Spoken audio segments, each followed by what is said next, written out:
initial concern is how we are able to relate all these programs, these outcomes, these achievements for our ordinary people to appreciate. Like, if an ordinary person is hearing our presentation this morning, baka hindi niya masyadong maintindihan. What are the benefits that it may accrue the society in general? Can I walk at night more peacefully and more confidently today because the Department of Justice has presented several accomplishments that may or may not be understandable to him? Bago po ang lahat, ay welcome po muna sa aking channel. At ito, at muling nagbabalik, ang inyong lingkod, Patch Press TV. Kaya dito, sa video ito, ay hearing sa Senado, sa budget briefing, o kumbaga hearing na sa Senador Marcoleta, at ang makakausap niya ay ang mga taga-DOJ. Kaya, medyo kumbaga dapat kung nandito pa si Boying Remulla at DOJ pa siya, malamang at sa malamang talagang sasabunin siya ni Senador Marcoleta. At hindi palalagpasin ni Senador Marcoleta ang mga kabalastugang ginawa ni Boying Remulla nung siya ay nasa DOJ pa. Kaya dito po sa video ito, panoorin po natin at bigyan po natin ng reaction. Can he smile more openly today? Kasi as compared to the last year or previous years, necessarily you achieve more than the previous years.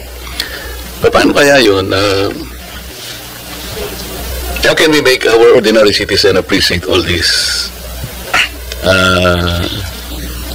Para sa ganun, they can relate to what the DOJ is trying to do. Mahirap naman kasing sabihin na, ito yung nagawa namin, but how can the ordinary Filipino appreciate and even understand sa kanyang pangkaraniwang buhay? Opo, maraming salamat po sa tanong niyo, Senator Dante. Basically, ang Department of Justice po, without talking about the mandates of the particular 10 attached agencies, constituent agencies, meron pong dalawang mandato na malaki ang department, ang kagawaran. Ito po yung isa yung NPS, yung sa Prosecution Service, at isa po yung Legal Services. Dagdag pa po dito yung iba't ibang mandato ng mga batas na itinalaga natin. Kakibat din po dito yung mga IACAT, yung ibang programs po natin sa OSAEC, OSAM, at yung Witness Protection Program. Pero sa pangkabuuan ho, kagibat po namin. Ayan po, ipinasok niya at nabanggit niya yung Witness Protection Program. Kumbaga dito magkakatalo-talo tayo, di ba? Siguro yung may tinatawag po, Senator Dante, yung if Your Honor, meron po tayong yung Judicial Justice Zone na ginagawa po, na ang konsepto po, umuupo po ang dahil bahagi lang ho ang Department of Justice para maramdaman ho ng mga kababayan natin yung pangkabuang epekto. Naupo po doon, Senator. Kung tayo pong dalawa ang nag-uusap nito, I can easily understand you. And as one, I will appreciate all of these programs that the DOJ has been struggling to do and have achieved over the years. Ang sinasabi ko, yung ordinaryong tao, you have prosecuted so much, for example, compared to yung mga benefits na makukuha ng mga ordinaryong tao, kagaya ng hindi politiko, kami mga private. Yan yung binabanggit ni Senador Marcoleta. Taong bayan, di ba? Buong Pilipinas, ano ba ang magiging benefits? Di ba? Napakalawak ng hawak o sakop ng DOJ. Kaya, hindi basta-basta na wag baliwalain ang magiging benepisyo ng bawat Pilipino dyan sa DOJ. Rest of the prior years. Marami kang nakorek na mga erring individuals now in the care of the Bureau of Corrections. Ang tinatanong ko po yung, paano naman maintindihan ng tao? All of this collectively contributed in pacifying the restlessness of our people in their communities, lalo na yung medyo palagi yung criminality.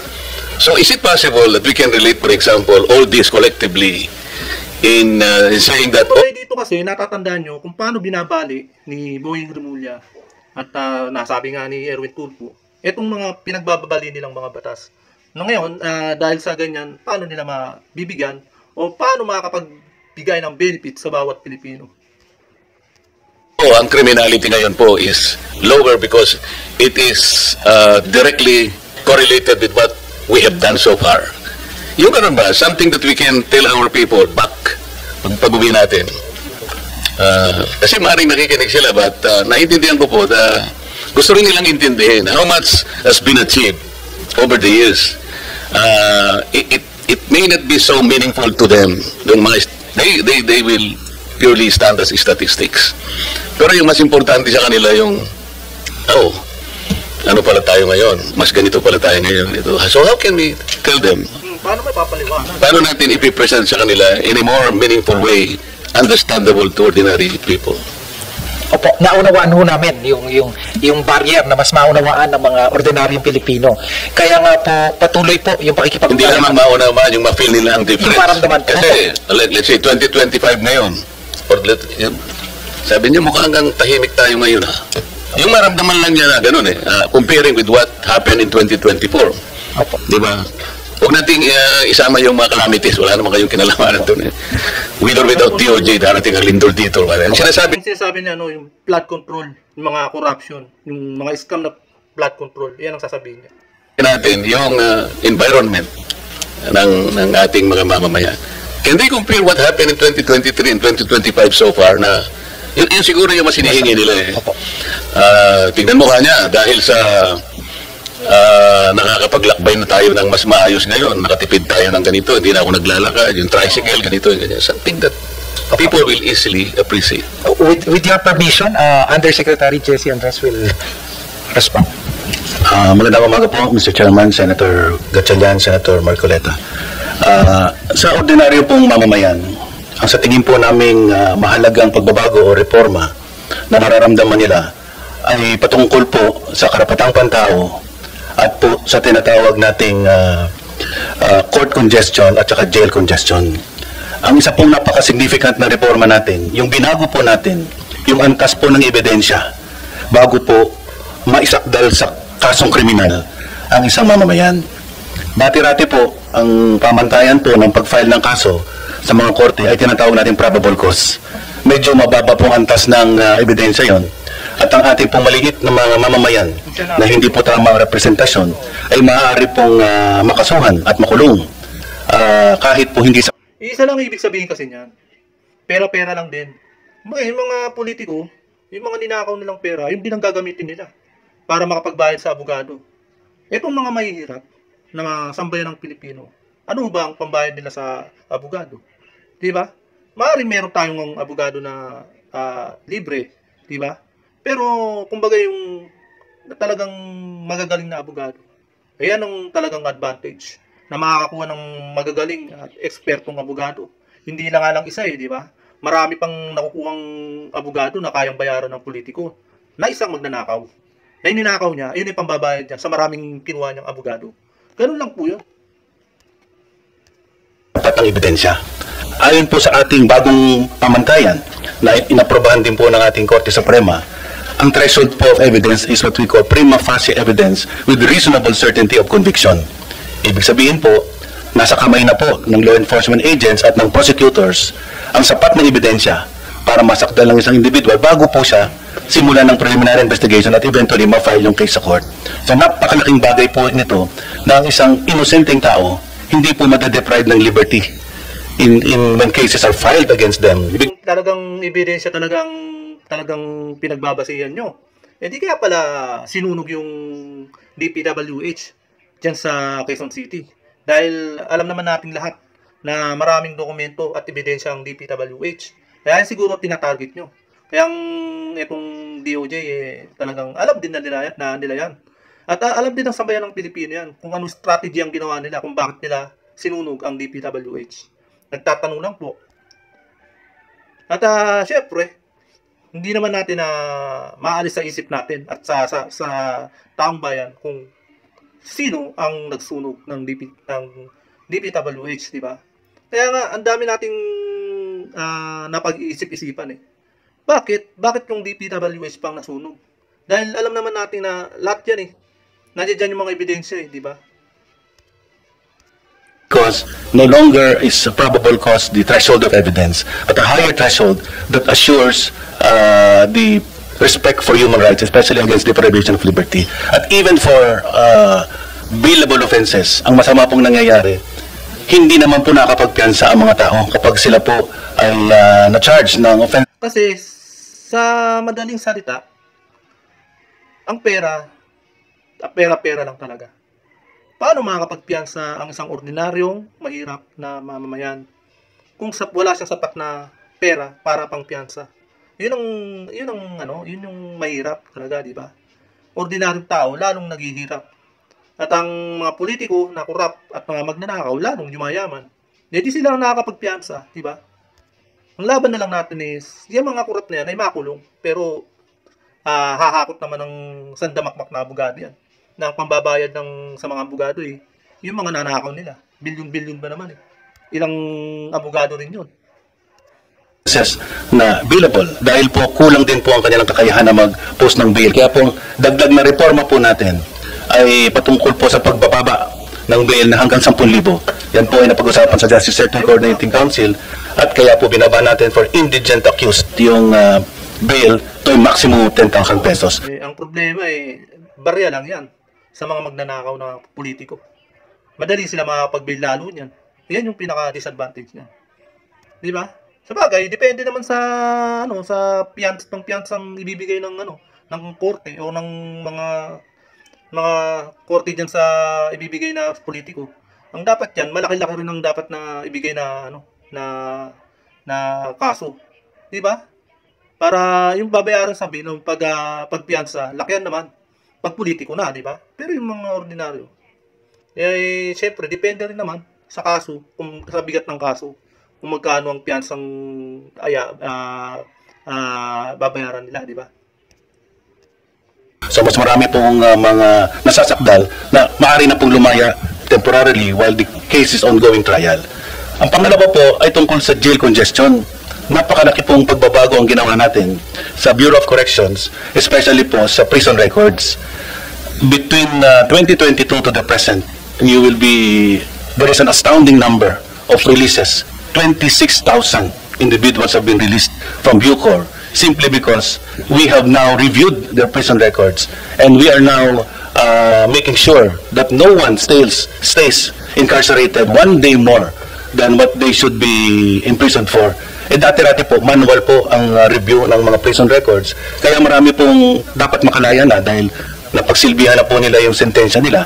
Ngunit dahil hindi gumagalaw ang papeles, nakakulong.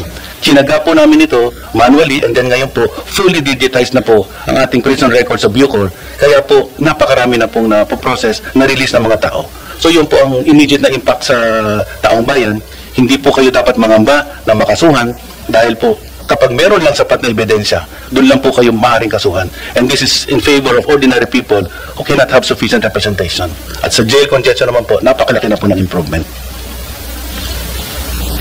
Mr. Chair, sana po magamit nating batayan yung sinasabi ninyo sapagkat hindi naman lahat po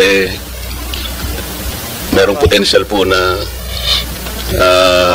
pagkakataon na sila ay ma-charge either criminally or civilly, no? Baka hindi rin nila maunawaan po yung gano'n.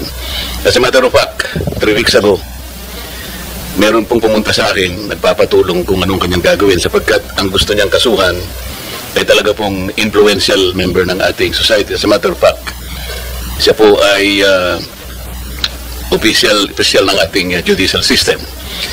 So, ang hirap niyan.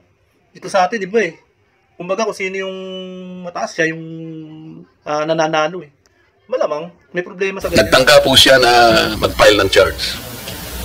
Alam po ba niyo kung ano sinabi ng piskal?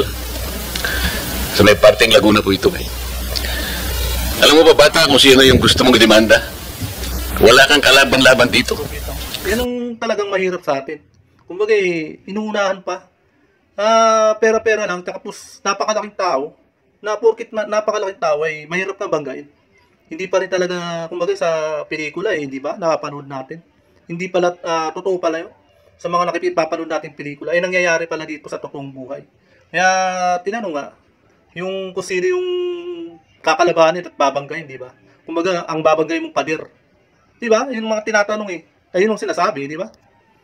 So, under the standard, yung success rate mo sa prosecution, wala, zero ka dito eh. Oo, So, umuwi yung tao, hindi lamang malungkot na malungkot, kundi prostrated siya. Oo, grabe. So, ito pong mga ganito yung lumilitaw. Maring tama rin po kayo na mayroong nangyayari na Ito, kumbaga, nakikikinikinita natin eh. Itong DOJ na to, hindi rin patas talaga. Wala, hindi patas ang talagang inano nila, laban nila dyan. mga bagay na kinatutuwa ng ilan. Pero meron din pong downside kasi. Ang sinasabi natin, wag na yung masyadong highly technical na pag-uusap. Yun lang ma-feel sana ng tao na kasi po kung hindi naman siya pumupunta sa Bureau of Corrections, paano niya malalaman gaano karami po yung nakukorek natin o ganito. Anyway, kaya ko po tinatanong ito, importante lang na ma-relate po yung Department of Justice sa ordinary na buhay po ng ating mga mamamayan. Yun lang naman po yung ano. Sila yung kakampi dapat sa mga ordinaryong tao. Hindi yung palakasan.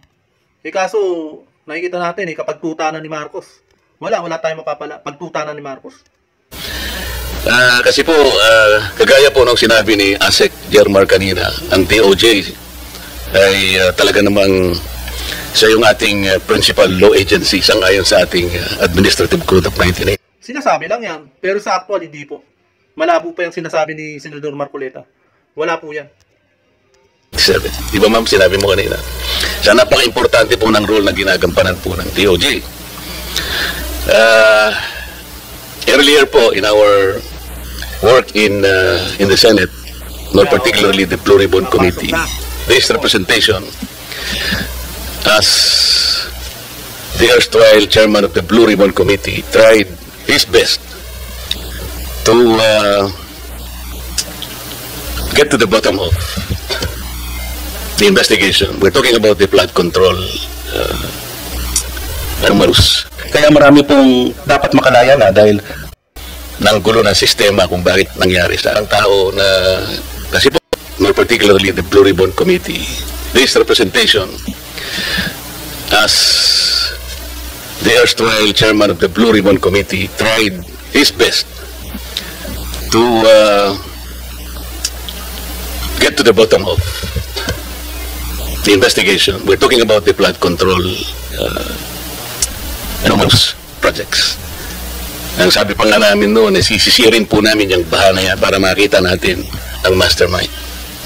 Kasi nung unang araw pa lang ng Blue Ribbon Committee na hawak pa ni Senador Marcoleta, ay talagang entrada pa lang, napakaganda ng mangyayari. Yan po ang inaasahan ng buong bayan.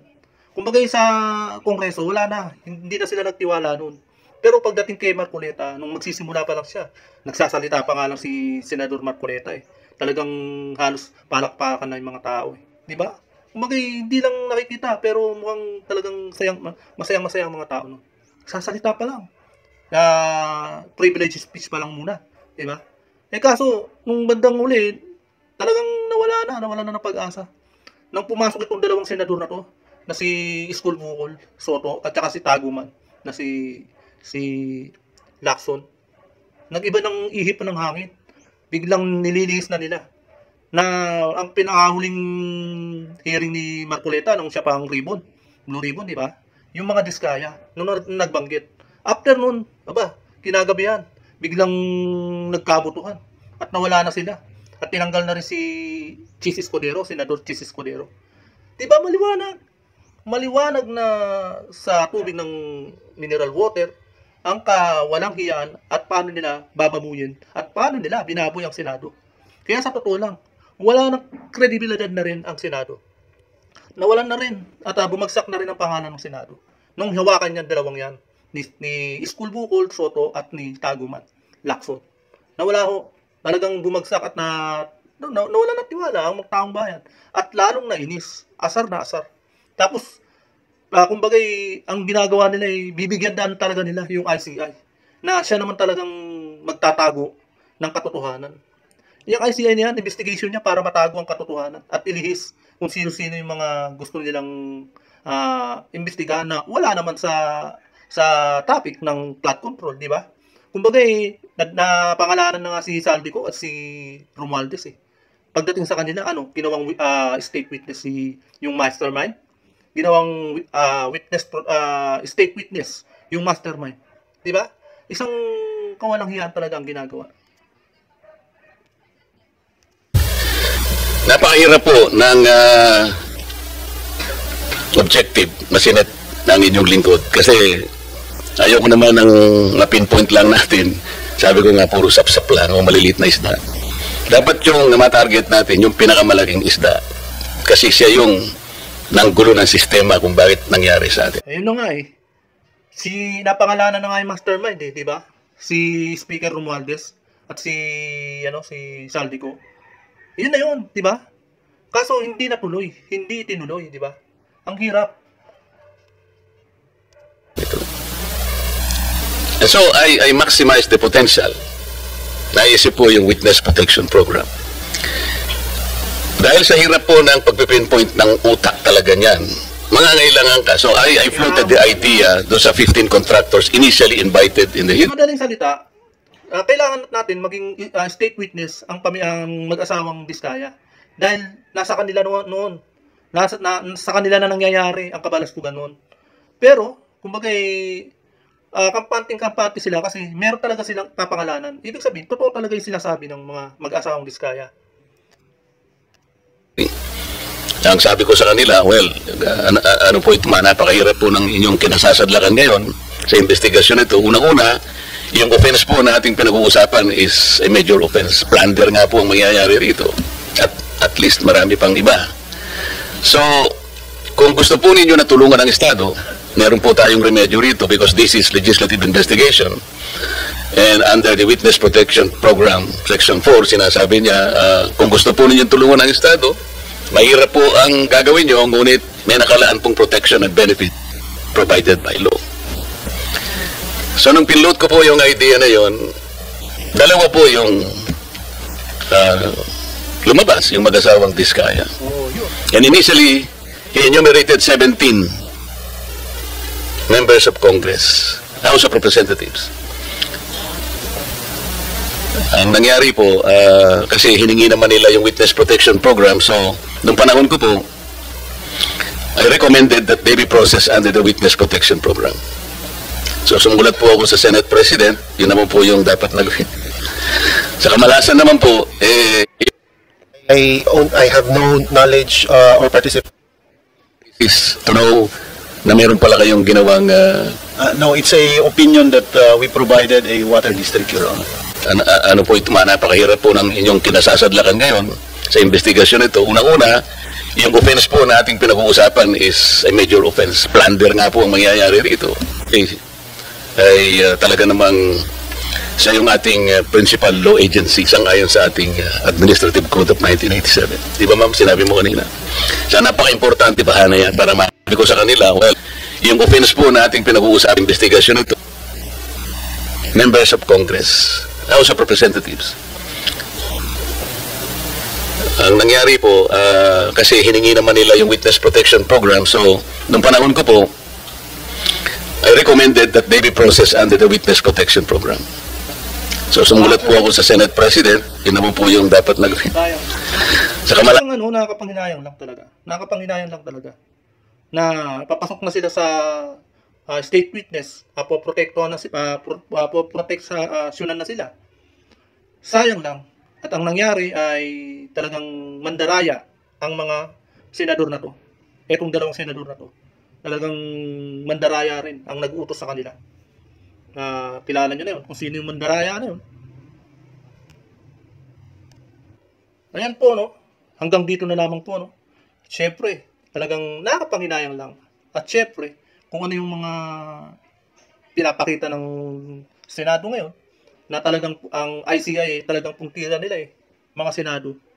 Talagang yung mga kalyado ni Duterte, na obvious naman talaga. Sinampulan nga nila, di ba? Si Senador Bongo. Yan. Kaya yan po, abangan na lang natin ang mga susunod. Kaya hanggang dito na lamang po. At kung hindi ka pa nakapag-subscribe, please subscribe my channel para lagi kang updated sa bawat upload ko. Maraming salamat po.